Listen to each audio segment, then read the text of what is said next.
तानि जन्मानि तव चार्जुन तानि अहं वेद सर्वाणि न त्वं वेत्त परन्तप. తాత్పర్యం భాష్యం శ్రీల ప్రభుపాద రచించారు. ఓం అజ్ఞానతిమిరాంధస్య జ్ఞానాంజనశలాకయ చక్షురున్మిలితం येन తస్మై శ్రీగురవే నమః.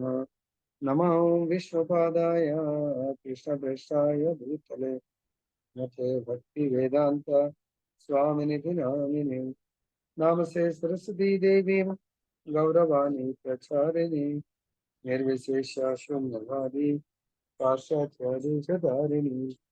జయ శ్రీకృష్ణ చైతన్య ప్రభు నిత్యానంద శ్రీ అద్వైత గదాధర శ్రీవాసది గౌరభక్తవృంద. హరే కృష్ణ కృష్ణ కృష్ణ హరే హరే హరే రామ రామ రామ హరే హరే.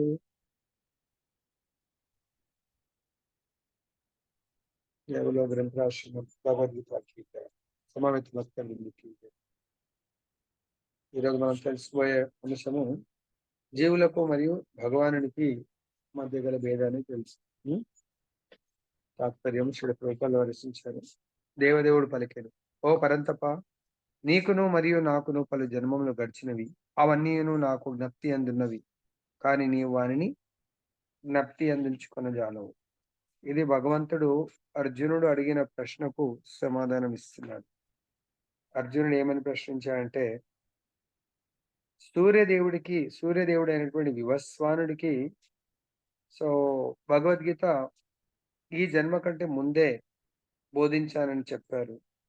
కానీ మీరు నేను సమకాలికులం కదా, ఇద్దరిది మరి మీరు పూర్వం సూర్యదేవుడికి బోధించానని చెప్తున్నారు, అది ఎలా నేను అర్థం చేసుకోగలను అని అర్జునుడు ప్రశ్నించాడు.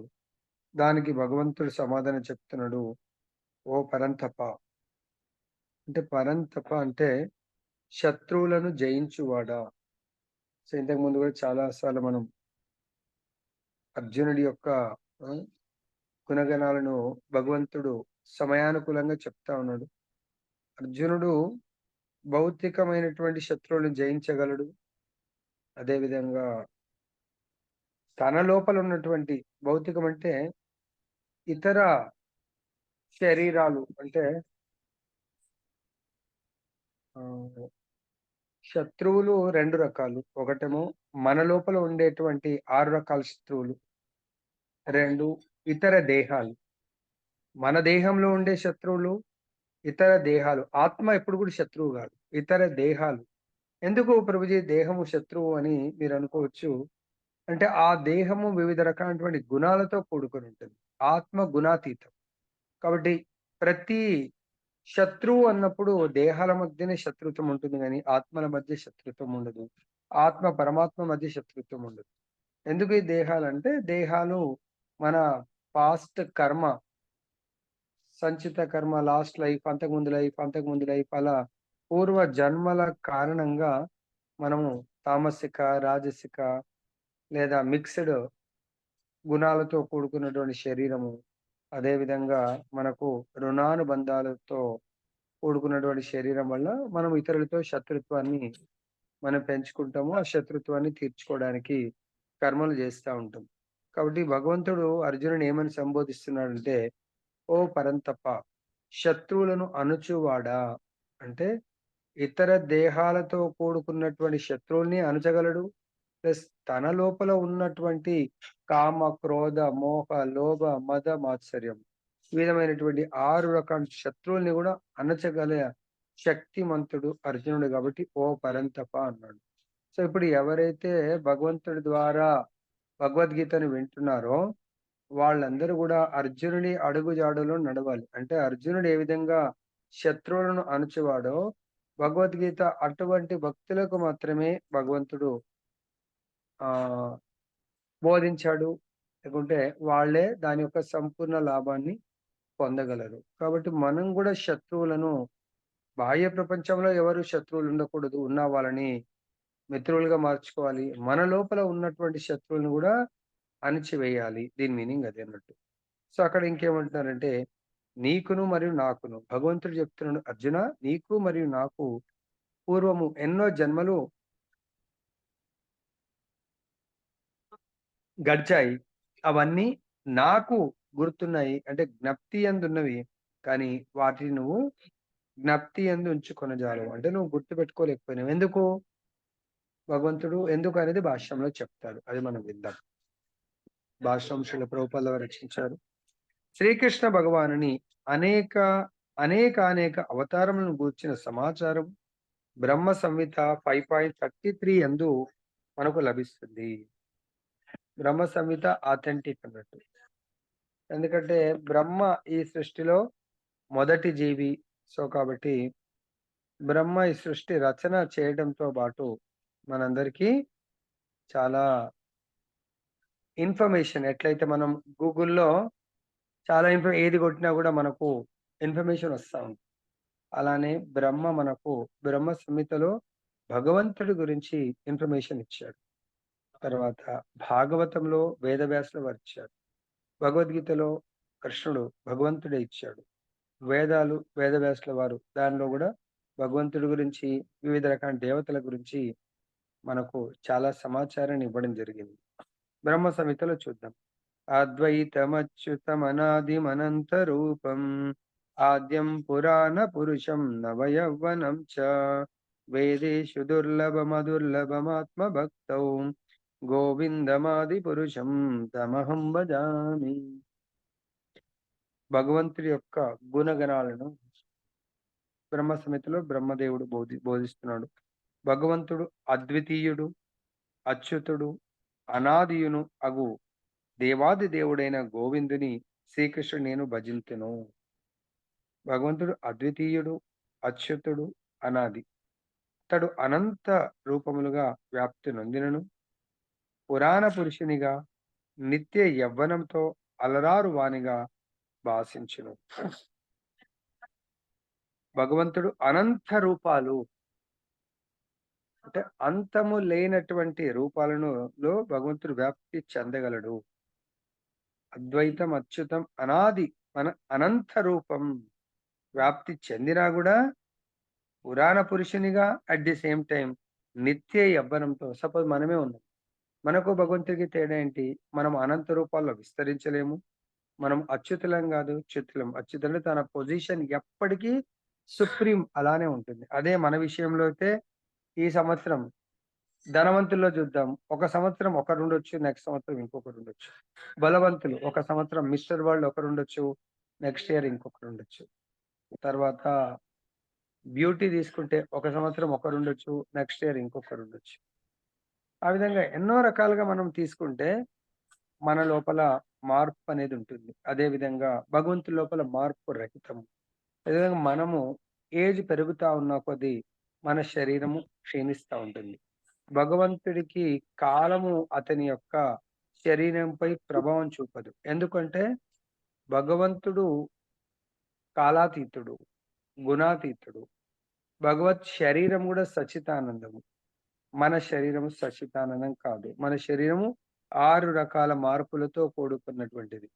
ఏంటి 6 రకాల మార్పులంటే? జన్మ తీసుకుంటది. భగవంతుడు జన్మ తీసుకోడు. మన శరీరం పెరుగుతుంది.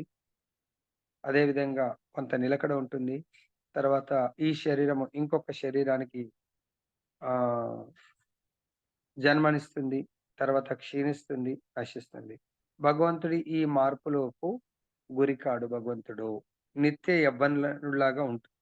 భగవానుని అట్టి సచ్చిదానంద విగ్రహ రూపంలో వేదవేత్తలకు సాధారణంగా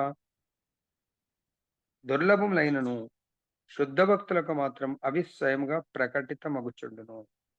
ఇది సామాన్య జనులకు భగవంతుడి యొక్క అనంత రూపాలనేది అర్థము కానటువంటివి. కానీ కేవలము భక్తులకు మాత్రమే అవి స్వయంగా ప్రకటితమవుతాయి. సో చూడండి, భగవంతుడు ఏ అవతారంలో అయినా గూడా అభక్తులు భగవంతుని నార్మల్‌గా చూస్తారు. కానీ భక్తులు మాత్రం భగవంతుడిలాగా చూడగలుగుతారు. వేరే వాళ్ళు భగవంతుని ఎవరా వేరే వాళ్ళు? భగవంతుణ్ణి దేవాది దేవుడిగా చూసేవాళ్ళు ఎవరు వాళ్ళు? భగవంతుడి యొక్క శుద్ధ భక్తులు. సో, వాళ్ళకు 7.19లో చెప్తున్నారు. బహునాం జన్మనామంతే జ్ఞానవాన్ మాం ప్రపద్యతే వాసుదేవ సర్వమితి సమహాత్మా సుదుర్లభం. జ్ఞానవంతుడైన వాడు పెక్కు జనన మరణం పిదప నన్నే సర్వ కారణములకు కారణునిగాను మరియు సమస్తముగాను తెలుసుకొని నన్ను శరణుజొచ్చును. అట్టి మహాత్ముడు మిక్కిలి అరుదు. భగవంతుని దేవాది దేవుడిగా తెలుసుకొని, అర్థం చేసుకొని, సంపూర్ణంగా శరణాగతి పొందు వాళ్ళు చాలా అరుదు. అటువంటి మహాత్ములు అంటున్నాడు. సో, కాబట్టి మరి మిగతా వాళ్ళు భగవంతుని అర్థం చేసుకోలేని వాళ్ళు. అంటే వాళ్ళు భగవంతుడు చాలా సార్లు చెప్తారు. బుద్ధిహీనులు, అజ్ఞానులు, మూర్ఖులు, మూఢులు, హ్మ్, నాస్తికులు, వాళ్ళు అసుర స్వభావం కలవాళ్ళు భగవంతుని అర్థం చేసుకోలేరు. కేవలం భగవంతుడు భక్తులకు మాత్రమే తన నిజ రూపాన్ని ప్రకటితం చేస్తాడు. దానికి సంబంధించి మనము కలియుగంలో చూసినట్టయితే చైతన్య మహాప్రభు కొంతమంది భక్తులకు ప్రకటితమయ్యాడు. ఎవరా భక్తులు? చైతన్య మహాప్రభు ప్రకటితమయ్యాడు. తనను తాను బ్రహ్మ సంహిత 5.39 రామాదిమూర్తిషు కళా నియమేన తిష్టన్ నానావతారమకరోద్ భువనేషు కింటు కృష్ణ స్వయం సమభవత్ పరమ పుమాన్యో గోవిందమాది పురుషం తమహం వదామి. రామ నృసింహాది వంటి అనేక అవతారములను ఇతరములైన అనేక అంశ అవతారములను ధరించు వాడును మరియు ఆది దేవుడైన శ్రీకృష్ణునిగా తెలియబడుచు స్వయంగా అవతరించడి వాడును అగు గోవిందుని శ్రీకృష్ణుని నేను భజింతును. బ్రహ్మదేవుడు భగవంతుని గోవిందుని తలుచుకుంటూ గోవిందుడి యొక్క అవతారాలను తలుచుకుంటూ ఆయనకు ప్రణామాలు భజిస్తా ఉన్నాడు. సో, అవతారాలు అన్నప్పుడు భగవంతుడివి అంశావతారాలు, కళావతారాలు, ఆ విధంగా అంశావతారాలు ఉంటాయి. రామ నృసింహాది అవతారాలని స్వాంశ అవతారాలు అంటారు. తర్వాత జీవులను ఏమవతారాలు అంటారు? విష్ణు అవతారాలనేమో స్వాంశ అవతారాలు. సో, మొన్న మనం నేర్చుకున్నట్టున్నాం కదా మనం. భగవంతుడి యొక్క అవతారము తర్వాత మన మానవులు ఏమంటారు? విభిన్న అంశములు. స్వాంశ విభిన్నాంశం. సో, మన అవతారం అన్నప్పుడు కూడా మనం ఏదో తెలుసుకున్నట్టున్నాం కదా. బలరాముడిది ఏంటి అనేది, బలరాముడిది ఏమంటాము? భగవంతుడి యొక్క స్వయం మొట్టమొదటి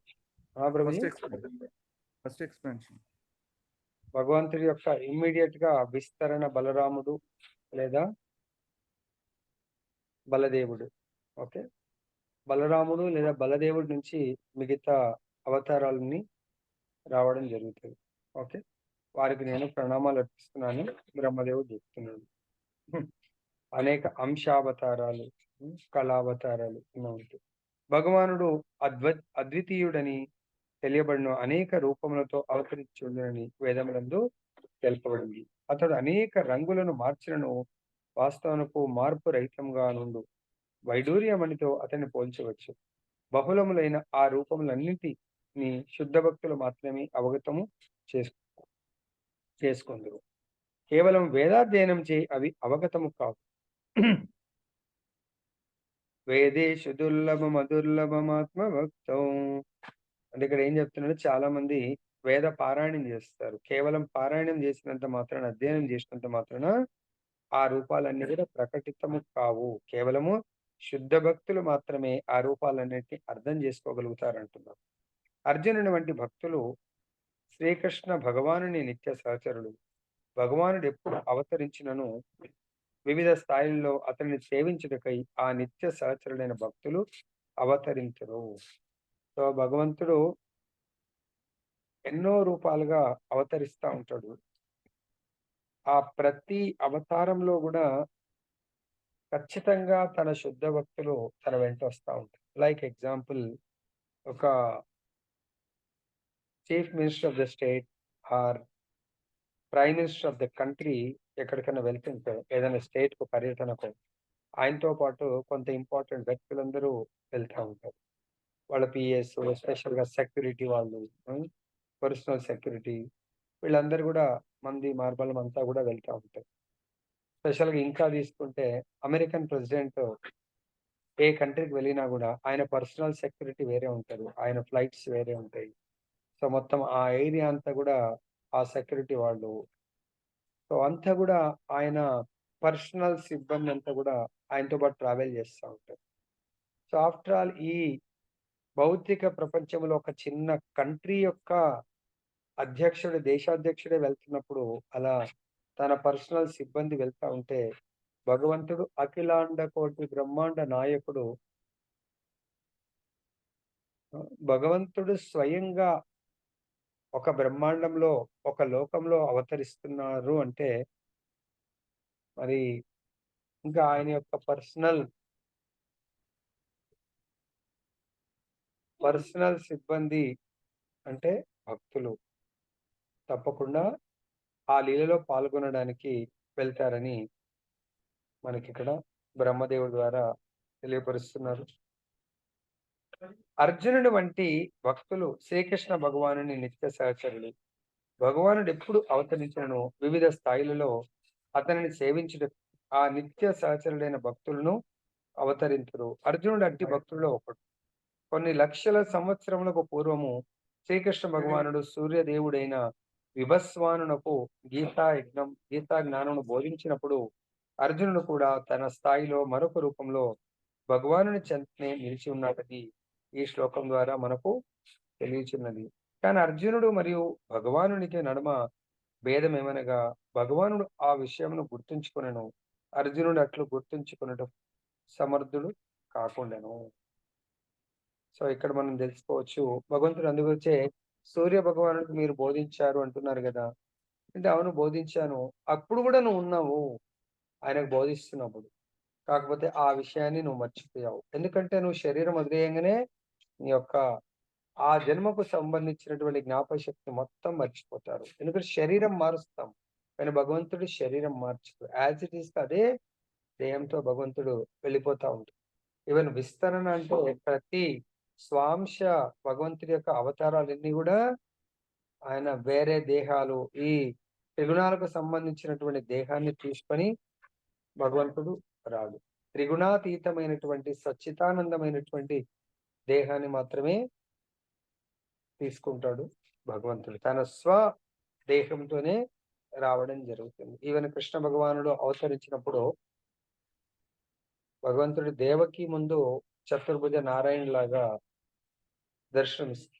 సో, అదే చతుర్భుజ నారాయణుని దేవకి వసుదేవుడు, స్వామి మేము మిమ్మల్ని వాత్సల్య ప్రేమతో సేవించాలనుకున్నాం. మరి ఇంత పెద్ద అవతారాన్ని మేమెలా సేవించగలము అంటే, మళ్ళీ భగవంతుడు చిన్న బేబీలాగా అయిపోతాడు. అప్పుడు భగవంతుడు ఆ చతుర్భుజ నారాయణ రూపాన్ని చూసినది గూడా అప్పటికప్పుడే తన మాయతో మర్చిపోయేట్టు చేస్తాడు భగవంతుడు. లేకుంటే ఆళ్ళు మర్చిపోకపోతే భగవంతుడిని దేవదేవుడుగానే చూసి దాసుల్లాగా ఉంటారు. వాళ్ళు వాత్సల్య ప్రేమని పొందలేరు. అప్పుడు భగవంతుడు అంటున్నాడు, ఈ జ్ఞానాన్ని వివస్వానుడికి బోధించేప్పుడు గూడా నువ్వు ప్రత్యక్షంగా ఉన్నావు. కానీ నువ్వు మర్చిపోయావు. నేను మాత్రం అవన్నీ నాకు గుర్తుంటాయని చెప్తున్నాడు. అది నిజమైనటువంటి భేదం. భగవంతుడు క్షేత్రజ్ఞుడు. మనం గూడా క్షేత్రజ్ఞులము. మనం మన శరీర క్షేత్రజ్ఞులము. భగవంతుడు మొత్తం 2 విశ్వాలకు క్షేత్రజ్ఞుడు. 2 విశ్వాల గురించి సంపూర్ణంగా జ్ఞానం ఉన్నటువంటి క్షేత్రజ్ఞుడు భగవంతుడు. సో, మరి మనము మన దేహమనే విశ్వం గురించి గూడా సంపూర్ణంగా జ్ఞానము లేనటువంటి క్షేత్రజ్ఞులము. అది ఎప్పటి వరకు? ఈ శరీరంలో మనం ఉన్నంత వరకే. ఒకసారి మనం ఈ శరీరాన్ని వదిలిపెట్టామంటే, ఇంక మనకు ఈ శరీరం గురించి జ్ఞానం ఉండదు. సో, కాబట్టి మనం ఒకసారి ఈ శరీరం వదిలేసి అందు గురించి అంటారు గదా! మళ్ళీ పరకాయ ప్రవేశం. నిజంగా భగవంతుడున్నప్పుడు గూడా ఎవరన్నా నా కుమారుడు చనిపోయాడు, నా కుమారుడిని బ్రతికించండి అంటే, ఒకవేళ ఆ కుమారుడిని బ్రతికించినా, ఆ కుమారుడు దాంట్లోకొచ్చినా గూడా, ఆ దేహాన్ని, ఆత్మనే గుర్తుపట్టదు. ఇక ఆ దేహాన్ని ఐడెంటిఫై చేస్తలేదంటే, ఆ క్షేత్రం, దేహం అంటే క్షేత్రము, క్షేత్రజ్ఞుడు అంటే ఆత్మ. ఈ దేహాన్ని గుర్తుపట్టలేకపోతున్నప్పుడు, ఆ దేహంతో ఇతర దేహాలని గుర్తుపట్టలేదు. సో, కాబట్టి కొన్నిసార్లు మనము ఇప్పుడైతే గూగుల్ ద్వారా మన నంబర్‌లన్నీ రావచ్చు. మన సిమ్ పాడైపోయింది, మొబైల్ పాడైపోయింది. నంబర్ అదే వస్తుంది. కొత్త సిమ్ తీసుకొని వేరే మొబైల్‌లో వేస్తే, ఆ మొబైల్ ఏమన్నా మన సిమ్‌లో ఉన్న నంబర్‌లు గాని ఏమన్నా గుర్తించగలుగుతుందా? పాత మొబైల్‌లో వేసుకుంటేనేమో, ఆ మొబైల్‌లో మన డాటా అంతుంటది గాబట్టి, ఓకే. మనం కొంతవరకు సిమ్ చేంజ్ అవుతే సిమ్‌లో ఉన్న డాటా పోయినా గూడా మొబైల్‌లో ఉంటుంది. సో, మనము ఇన్ కేస్ సిమ్ పాతదే, శరీరం అనే మొబైల్ కొత్తదనుకోండి. సో, ఆ సిమ్‌లో ఉన్న నంబర్స్ మాత్రం రాగలుగుతుందేమో. ఒకవేళ సిమ్ కొత్తది, మొబైల్ కొత్తది. సో, కంప్లీట్‌గా చేంజ్ అయిపోతుంది. అదండి. కాకపోతే ఇప్పుడు లేటెస్ట్ టెక్నాలజీ గూగుల్ ద్వారా మనము దాని మొత్తం ఆ మెమరీని పొందగలుగుతాం.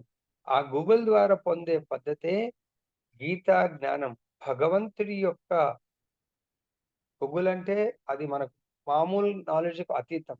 అదే విధంగా ఎవరైతే శుద్ధ భక్తులు భగవంతుడి యొక్క కృప ఉంటే పూర్వ జ్ఞానాన్ని గూడా మనము పొందగలుగుతాము. సో, కలియుగంలో గూడా అర్జునుడు కృష్ణుడితో పాటు అవతరించారు. ఎవరాయన? భగవంతుడన్నాడు సూర్యదేవుడు బోధించినప్పుడు నువ్వున్నావు.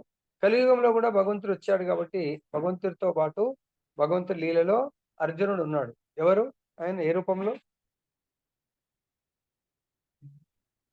చైతన్య మహాప్రభు లీలలో అర్జునుడు. రామానందరాయ్. రామానందరాయ్. రామానందరాయ్ రూపంలో ఉన్నాడు. ఆ విధంగా కానీ రామానందరాయ్ నేనే అర్జునుడనే విషయం తెలియదు.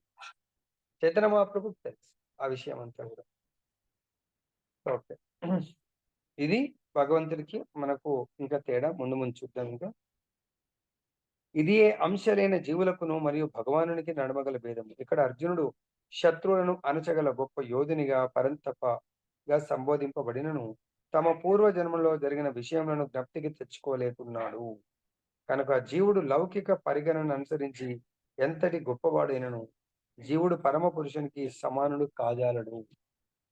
జీవుడికి, భగవంతుడికి తేడా ఏంటంటే, భగవంతుడు ఎప్పటికీ ఆల్ ఇన్ ఆల్. ఆయన ఆల్ టైమ్ గ్రేట్. సో, కాబట్టి జీవుడు ఎంత గొప్పవాడైనా భగవంతుడికి సమానుడు కాలేడు. It is highly impossible. Suppose మన శరీరంలో మన రైట్ హ్యాండ్ యొక్క ఒక సింగిల్ ఫింగర్ ఇంపార్టెంటే. కానీ హోల్ బాడీగా మారగలుగుతుందా? మారలేదు. కాబట్టి అదే విధంగా భగవంతుడు పూర్ణుడు. జీవుడు ఎప్పుడు గూడా ఆ పూర్ణుడిలోని అంశ మాత్రమే గాని పూర్ణము కాలేడు. శ్రీకృష్ణ భగవానుతో శాశ్వత సహచర్యము కలిగినవాడు నిశ్చయముగా ముక్త పురుషుడే. కానీ అతడెన్నడును భగవానునితో సమానం కాలేడు. సో, జీవుడికి, భగవానుడికి తేడా ఏంటంటే, జీవుడు నిత్య సహచరుడు.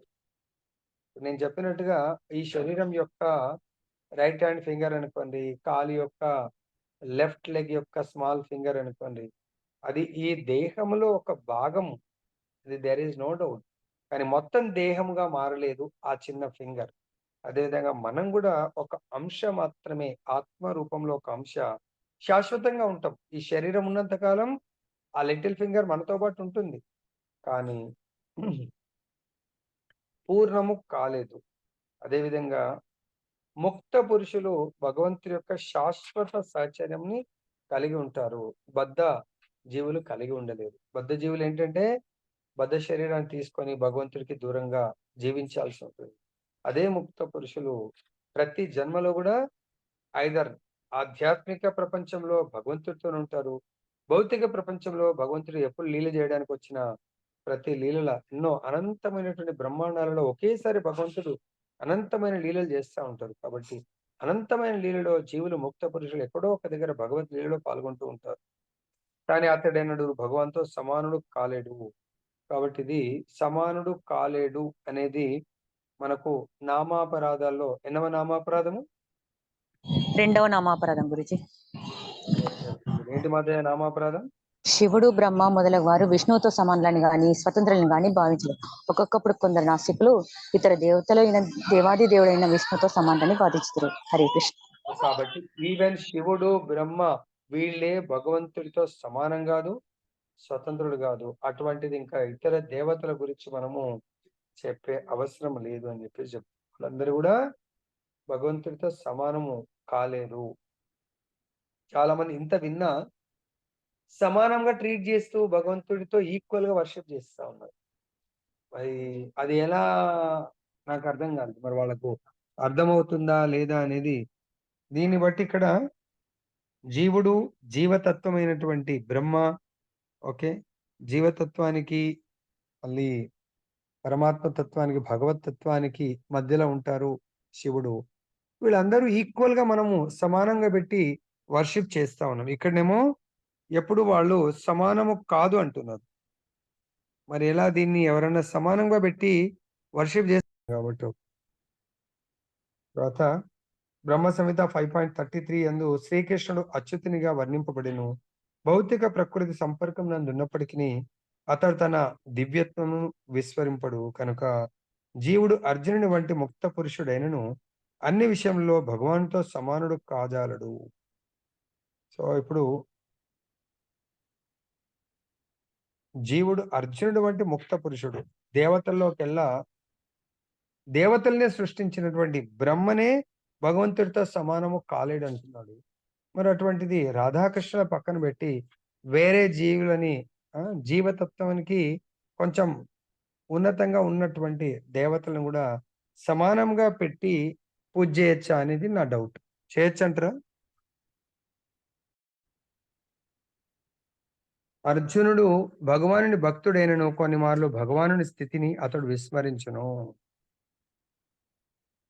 అర్జునుడు భగవంతుడి యొక్క శుద్ధ భక్తుడు, కానీ కొన్ని మార్లు భగవంతుడి యొక్క స్థితిని అతడు విస్మరించును. కానీ దివ్యానుగ్రహం చే భక్తుడు వెంటనే తిరిగి భగవానుని అచ్యుతమైనట్టి స్థితిని ఎరుగగలుగును. కానీ భక్తులు లేక అభక్తులు లేక దానవ ప్రవృత్తి గలవారు భగవానుని ఈ దివ్య స్థితిని ఎరుగజాలరు. కనుకనే గీత యందలి ఈ వివరణలు అభక్తులకు మరియు దానవ ప్రవృత్తి గలవారికి ఎన్నటికి అవగతములు కాజాలవు. శ్రీకృష్ణార్జునులు ఇరువురును స్వభావరీత్యా నిత్యులైనను లక్షలాది సంవత్సరములకు పూర్వము తాను చేసిన కర్మలన్నింటినీ శ్రీకృష్ణ భగవానుడు జ్ఞప్తి అందుంచుకొనగా అర్జునుడట్లు జ్ఞప్తి అందుంచుకొనలేకపోయెను. జీవుడు తన దేహ పరివర్తనం వలన సర్వమును విస్మరించుననియు మరియు భగవానుడు తన సచ్చితానంద దేహమును మార్చని కారణంగా సర్వమును జ్ఞప్తి అందించుకొనుననియు మనం ఇక్కడ గమనింపవచ్చు. సో భగవంతుడికి జీవుడికి భేదం ఏంటంటే భగవంతుడితో పాటు ముక్త పురుషులు ఎన్నో లీలలో పాల్గొంటారు. లీలలో పాల్గొనడం అంటే వాళ్ళు వివిధ భౌతిక దేహాలను తీసుకోవాల్సి ఉంటుంది. ఎవరు? శుద్ధ భక్తులు కూడా. కానీ భగవంతుడు భౌతిక దేహాన్ని తీసుకోడు. సో కాబట్టి వాళ్ళు ఎప్పుడైతే భౌతిక దేహాన్ని తీసుకుంటారో వాళ్ళు మరుపుకు గురవుతారు. భగవంతుడి భౌతిక దేహం కాదు కాబట్టి తన యొక్క నిజ స్థితిని భగవంతుడు మర్చిపోడు. ఎందుకు? భగవంతుడు ఇక్కడికి రావడము మనను ఉద్ధరించడానికి రావడం జరుగుతుంది. అదే శుద్ధ భక్తుడు రావడము ఇతరులను ఉద్ధరించడానికి రావడం జరుగుతుంది. శుద్ధ భక్తుడికి భగవంతుడితో సంబంధాన్ని మర్చిపోడు, కానీ తన పాస్ట్ లైఫ్ యొక్క స్మృతిని తను గుర్తు పెట్టుకోడు అని భగవంతుడు చెప్తున్నాడు. కానీ భగవంతుడు మొత్తం మన చరిత్ర మొత్తం కూడా చెప్పగలడు. శుద్ధ భక్తుడికి భగవత్ సంబంధం మాత్రం గుర్తుంటది. Yes, I'm related to Krishna. నేను భగవంతుడి యొక్క సేవకుణ్ణి. నేను పాస్ట్ లైఫ్ ఏముండే అనేది గుర్తుండదని భగవంతుడు ఇక్కడ చెప్తున్నాడు. ఒకవేళ అది కూడా గుర్తు రావాలంటే భగవంతుడి యొక్క ఎంపవర్మెంట్, భగవంతుడి యొక్క కృప ఉందంటే మళ్ళీ అవన్నీ కూడా రివీల్ అవ్వగలుగుతాయి అన్నమాట. అర్థమైందా? నెక్స్ట్ ఇక్కడ అభక్తులు మరియు దానవ ప్రవృత్తి గలవారు భగవంతుడి దివ్య స్థితిని ఎరగజాలరు. సో చరిత్రలో ఎవరెవరు దీన్ని తెలుసుకోలేకపోయారు? ప్రహ్లాదుడు 5 సంవత్సరాల బాలుడు భగవంతుడి యొక్క దివ్య స్థితిని తెలుసుకున్నాడు. అప్పటికే వేల సంవత్సరాలు జీవించినటువంటి హిరణ్యకశిపు, హిరణ్యాక్ష భగవంతుడి యొక్క దివ్య స్థితిని తెలుసుకోలేకపోతారు. అదేవిధంగా రావణాసురుడు గొప్ప జ్ఞాని, గొప్ప శివభక్తుడు, అయినా భగవంతుడి యొక్క దివ్యత్వాన్ని తెలుసుకోలేకపోతాడు.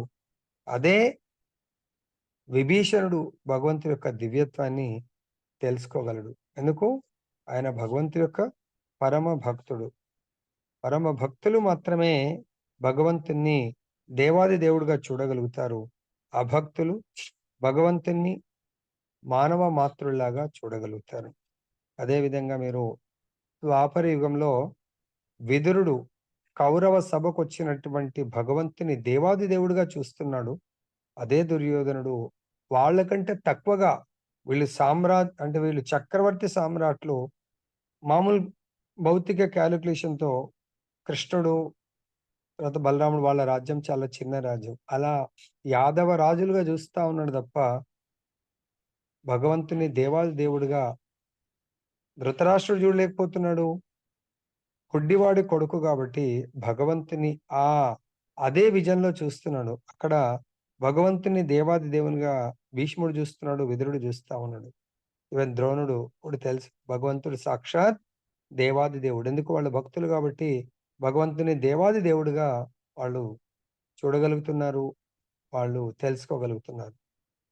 సో ఆ భక్తులు దానవ ప్రవృత్తి గల వాళ్ళు భగవంతుడి యొక్క దివ్య స్థితిని తెలుసుకోలేకపోతారని మనకు చెప్తున్నారు.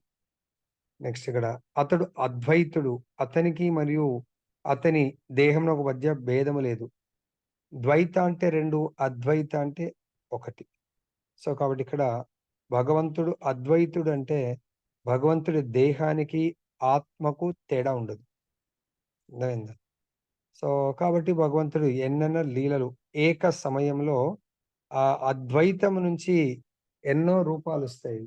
మనము మన శరీరము వేరు కాబట్టి, ద్వైతం కాబట్టి మనం ఒకసారి శరీరం వదిలేస్తే శరీరం డెడ్ అవుతుంది.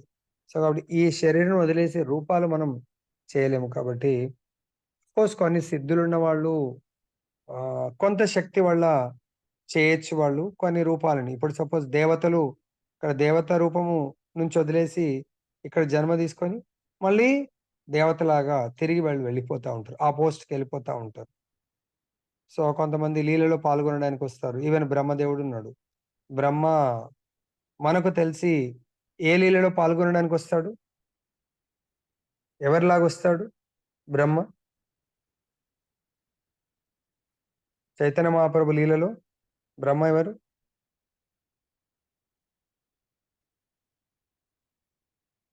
చైతన్య మహాప్రభు లీలలో హరిదాస్ ఠాకూర్ బ్రహ్మలాగా రావడం జరుగుతుంది. అర్థమైందా? అలా ఎంతో మంది చైతన్య మహాప్రభు యొక్క నారదుడు, శ్రీవాస్ ఠాకూర్, నారదుడు జీవతత్వమే శ్రీవాస్ ఠాకూర్ లాగా వస్తారు. అద్వైతాచార్య, మహావిష్ణువు అండ్ సదాశివ మిళితావతారము రావడం జరుగుతుంది.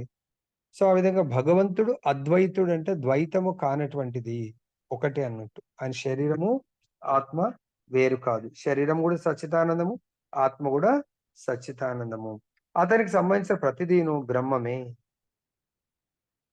సో బ్రహ్మం అంటే అది ఆధ్యాత్మికము, భౌతికం కాదు. కానీ బద్ధ జీవుని విషయమున అతని ఆత్మ దేహము కంటేను భిన్నమైనది. భగవానుని మరియు అతని దేహమునకు భేదము లేకుండాచే అతడు భౌతిక జగత్తునందు అవతరించినను అతని స్థితి సామాన్య జీవుని స్థితికి ఎల్లప్పుడూ భిన్నంగా ఉండును.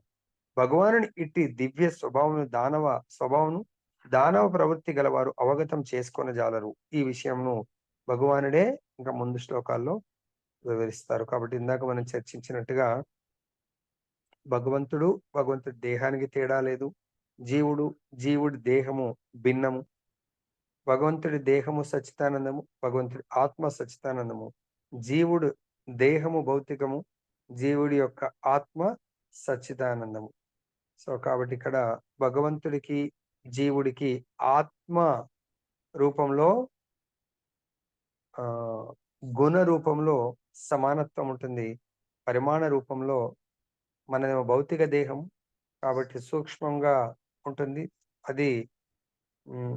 నశ్వరమైనటువంటిది. భగవంతుడి సచ్చిదానంద దేహం గాబట్టి నశ్వరం లేనటువంటిది. ఒకసారి నాశనమైపోయింది దేహం అంటే, ఆ దేహంతో కూడుకున్నటువంటి జ్ఞాపక శక్తి అంతా గూడా పోతుంది. కేవలం ఆధ్యాత్మిక జ్ఞాపక శక్తి మాత్రం మనతో పాటు నెక్స్ట్ జన్మలకు కంటిన్యూ అవుతుంది. అది ఎప్పుడు రివీల్ అవుతుంది? నెక్స్ట్ లైఫ్‌లో భగవత్ కృప వల్ల మాత్రమే రివీల్ అవుతుంది. చరిత్రలో అలా ఎవరికైనా రివీల్ అవ్వటం అంటే గుర్తుకు రావటము. ఇలా గుర్తుకు రావడము అనేది మనకు భగవద్గీతలో ఏ శ్లోకంలో చెప్పారు? నీ మరుపు, జ్ఞాపక శక్తి, నీ యొక్క బుద్ధి అంతా గూడా నాదే అని జెప్పేసి ఏ శ్లోకంలో జెప్పారు?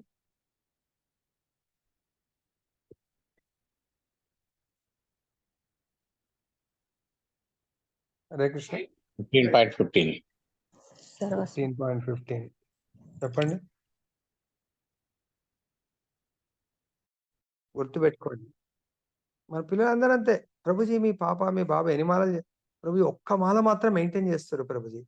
8 నిమిషాలు మెయింటైన్ జేస్తున్నారు. 900 నిమిషాలు చదువుకుంటున్నారు. మరి సేవ్ జేసేది అంటే ఆ భగవంతుని కృప 3 సార్లు భోజనం జేస్తారు. 3 సార్లు కమ్సే కమ్ భోజనం జేసినప్పుడల్లా 10 నిమిషాలో, 15 నిమిషాలు తీసుకుంటారు. 3 సార్లు భోజనం జేసినప్పుడు 45 నిమిషాలు కేటాయిస్తారు. దాంట్లో అట్‌లీస్ట్ ఒక్క 5 నిమిషాలు తగ్గించి ఇంకొక 3 నిమిషాలు యాడ్ జేయండి. ప్రతిసారి భోజనం జేసినప్పుడు కృతజ్ఞత కొరకన్నా భగవంతుడిని గుర్తు చేసుకుంటే, మీరు చదివిన 900 నిమిషాల యొక్క మెమరీని భగవంతుడు దలుచుకుంటే అద్భుతమైనటువంటి మీకు జ్ఞాపక శక్తిని ప్రసాదించగలుగుతాడు. స్మృతిని మనకు ఎగ్జామ్ అద్భుతంగా అట్లా వెళ్ళిపోతా ఉంటుంది. కానీ అది చేయలేరు. ఈ సీక్రెట్ తెలుసుకోలేరు. సో, భగవంతుడు అక్కడ మనకు పూర్వ అంటే జ్ఞాపశక్తినివ్వాలంటే భగవంతుడు ఆయన ఇక్కడ మనకు బోధిస్తా ఉన్నారు. సో, ఇంతటితో మనం ముగిద్దాం. జై బోలో గ్రంథరాజ్ శ్రీమద్ భగవద్గీత की जय। श्री राधारमण लाल की जय। जगन्नाथ बलदेव सुभद्रा माई की जय। गौर निताय भगवान की जय। जगत गुरु श्रील प्रभुपाद की जय। श्री श्रीपाद गुरु महाराज।